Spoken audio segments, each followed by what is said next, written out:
లాభం లేదు అని చెప్పి బోనమ్మ గారు నడుము బిగించి నిజం గెలవాలి అనే పేరుతో ఏ కుటుంబాలైతే గుండెపోటుతో, ఏ కుటుంబంలోని కార్యకర్తలు గుండెపోటుతో మరణించారో వాళ్ళకి అండగా నేను నిలబడాలి అని చెప్పి నారా చంద్రబాబు నాయుడు గారి యొక్క సూచన మేరకు మరి అక్టోబర్ 25వ తారీఖు ఈ కార్యక్రమానికి శ్రీకారం చుట్టడం జరిగింది.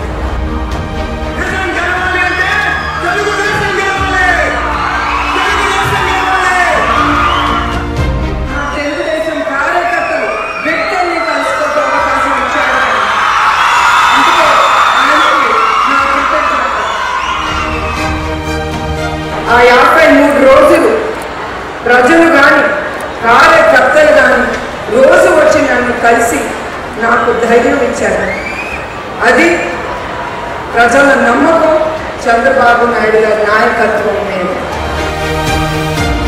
ప్రజల ప్రభుత్వం మనది అంటే ప్రజలు, తర్వాతే నాకు గుర్తుకొస్తుంది తెలుగుదేశం అని. ప్రజల ప్రభుత్వం అనేది మనం తీసుకురావాలి. అదే నేను కోరుతున్నాను మన ప్రజల నుంచి.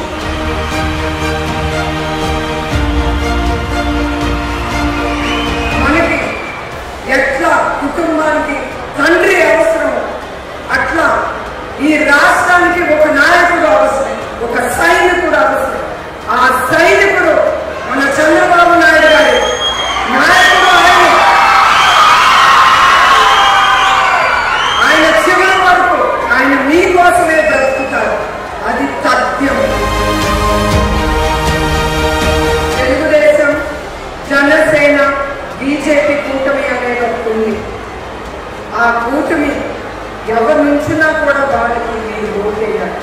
చివరికి ఎందుకు అంటున్నానంటే 3 పతాకాలైనా ఎజెండా ఒకటి. ఏంటి ఎజెండా? ప్రజల ప్రభుత్వం